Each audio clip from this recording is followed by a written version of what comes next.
इनको इस्लामो और मुसलमानों फोबिया हो गया है। ये हमेशा वही बात करते हैं जो मुसलमान को हिट करेगी। दौरों की प्रथाएं होती थी, अब इसकी आवश्यकता नहीं है और समय के हिसाब से इन तमाम चीजों को बदलना बहुत जरूरी है। और हमने कल भी ट्वीट किया था, ये योगी जी के चाइनीज रेप्लिका है। मुसलमान इस हवाले से बिल्कुल ज़हनी तौर पर तैयार रहें कि इस तरह के बिल लाए जाएंगे।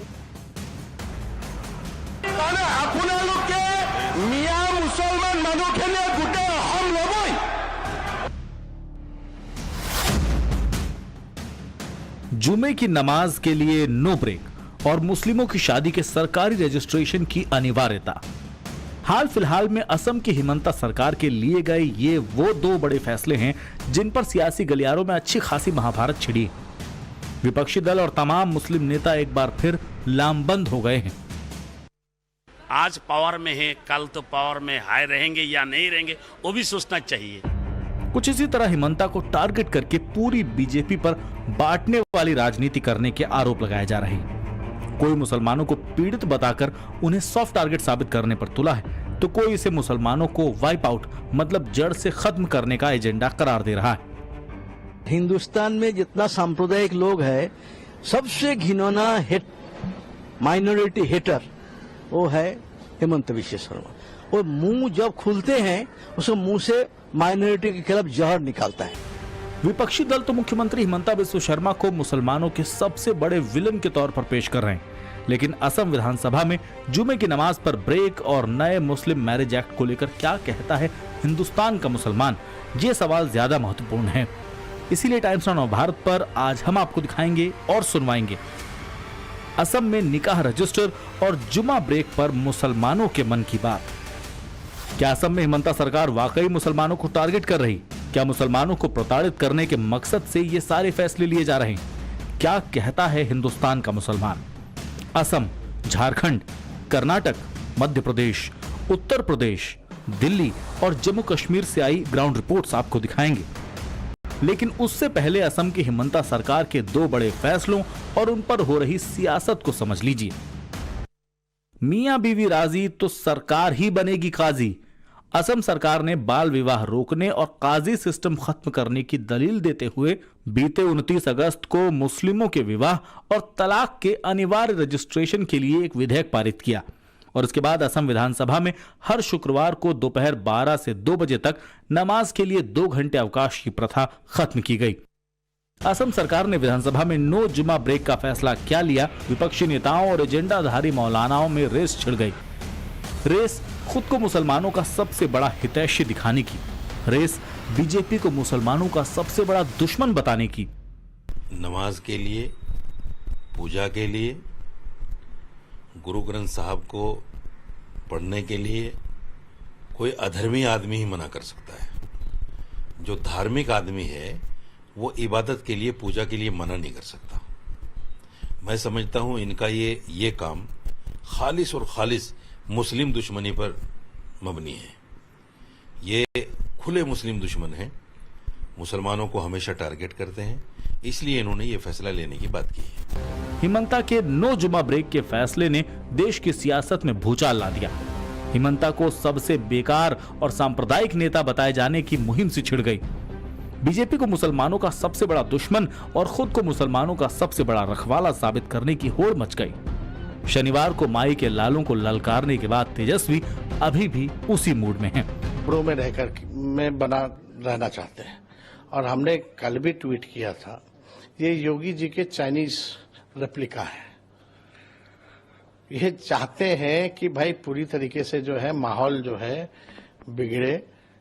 वहां योगी जी बुलडोजर चलवा रहे हैं, यहाँ नमाज जो है बंद करवाने का काम कर रहे हैं। तो देखिए, देश जो है सबों का देश है, अमन चैन शांति होनी चाहिए। इसीलिए जो लोग मुझको हिदायत दे रहा है, मैं उनको निवेदन करूंगा, अपना अपना स्टेट में 4-4 घंटा का जुम्मा ब्रेक दे दीजिए, तब मैं आसाम में 2 घंटा वाला लेके आऊंगा। सवाल है कि विपक्षी दल क्या हिमंता के इस चैलेंज को कबूल करेंगे?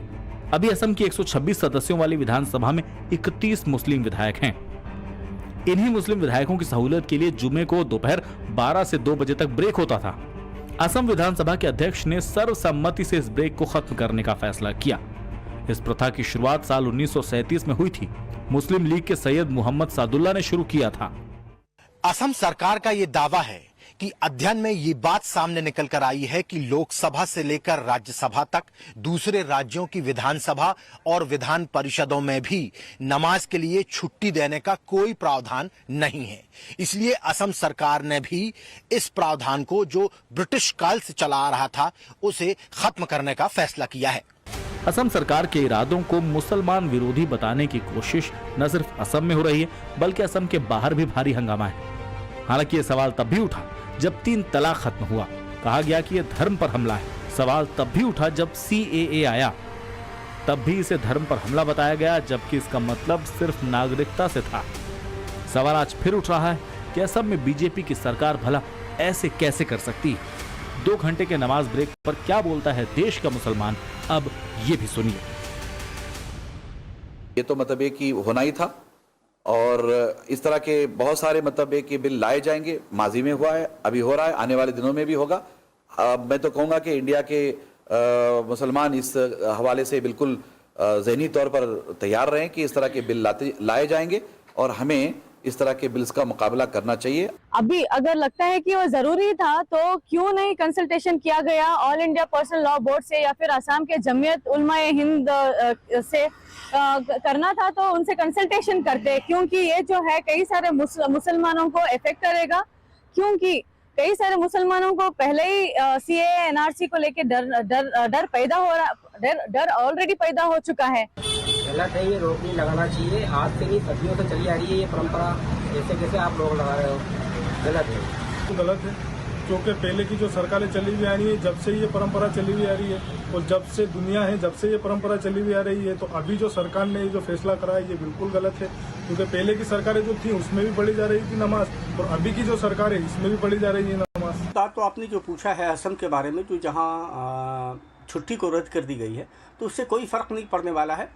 सरकार अपना काम कर रही है और जो लोग नमाजी हैं, नमाज पढ़ने वाले हैं, इबादत करने वाले हैं, चूँकि इबादत दिखावे की चीज़ तो है नहीं, वो अपनी इबादत को अपने तरीके से पूरा कर लेगा और नमाज किसी भी मामले का रोड़ा नहीं बन सकता है, छुट्टी मिले ना मिले। तो इसमें जो बाल विवाह जो उन्होंने ख़त्म किया है तो वो तो सही है। बाकी जो और जो चीज़ें, जो जुमे की नमाज की छुट्टी है और जो और भी जो चीज़ें हैं, तो वो तो हमारे रिलीजन के खिलाफ है। और ये जिससे जो हमारे कॉन्स्टिट्यूशन में भी जो मेंशन है कि ये हमारे फ्रीडम ऑफ रिलीजन के भी खिलाफ है। नमाज के लिए बोला है, ये तो गलत है कि तो नमाज तो जुमे की पढ़नी ही पढ़नी है हर हाल में, तो जुमा तो होता ही है। अगर आप इसके लिए रोक रहे हैं तो ये तो बहुत गलत चीज़ है।